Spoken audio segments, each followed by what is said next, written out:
Greetings, my name is Ahmad Murtadha.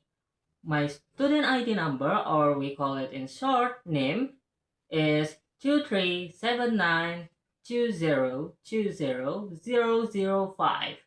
In this video, I will present my final examination analysis for the statistics course. The literary text I have chosen is Act 1 of The Importance of Being Earnest by Oscar Wilde. Access from Project Gutenberg. This comedy presents witty dialogue and social satire of Victorian society. In this presentation, I will analyze five statistics concepts, namely phonological pattern, stylistic structure, prosody, figurative language, and narrative perspective. First, phonological pattern. Unlike poetry, Oscar Wilde's drama does not rely on rhyme or meter. However, the dominant phonological device in this text is repetition, especially in the key phrase such as double life. For example, Algernon say, "I hope you have been leading double life." The repetition of this phrase emphasizes of the doom of deception and hypocrisy. Phonologically, this repetition creates comic emphasis, making the audience focus on the absurdity of social pretense in Victorian society. Second, synthetic structure. The dominant sentence type in this text is short, decorative sentence in dialogue form. For instance, Jack says, "Oh, of course, I have been rather reckless." This short and direct sentence reflects natural conversational speech. Stylistically, this synthetic simplicity allows Wilde's wit and irony to stand out clearly, making the humor accessible and effective. Thus, the dialogue-driven syntax supports the comedic tone of the play. The third, prosodic analysis.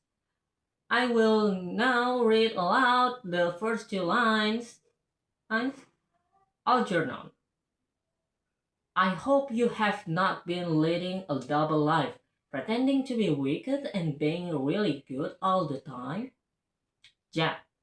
"Oh, of course, I have been rather reckless." Unlike Dickinson or Shakespeare, this text does not follow a strict metrical pattern. Instead, it uses natural speech rhythm similar to everyday conversation.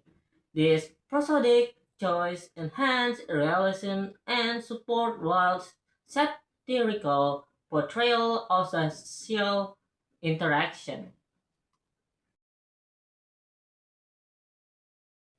4. Figurative language. The dominant metaphors in this text is double life, which represents social pretense and identity manipulation. Conceptually, this metaphor reflects the idea that Victorian individuals maintain two identity, one for society and one for private life. Wilde used this metaphor to criticize moral hypocrisy and rigid social norms. Therefore, the metaphor functions as a tool of social satire rather than emotional symbolism. Fifth, narrative perspective. The play employs dialogue with multiple vocalizers, mainly Algernon and Jax. There is no single narrator. Instead, meaning emerges through character interaction. This narrative mode allows the audience to witness conflicting viewpoints, which creates dramatic irony and humor. As a result, the audience become more aware of the character contradiction than the character themselves. So, in conclusion, Oscar Wilde's strategic choice in the importance of being earnest serve a clear satirical purpose. The use of repetition in phonology, conversational syntax, natural speech rhyme, the double life metaphor, and dialogic narrative perspective collective links expose the hypocrisy of Victorian society. Through this stylistic technique, Wilde transformed social criticism into elegant comedy, making the play both entertaining and intellectually engaging. So that's all for my presentation. Thank you for everyone who's seeing this video. I hope this is going to be helpful and see you next time.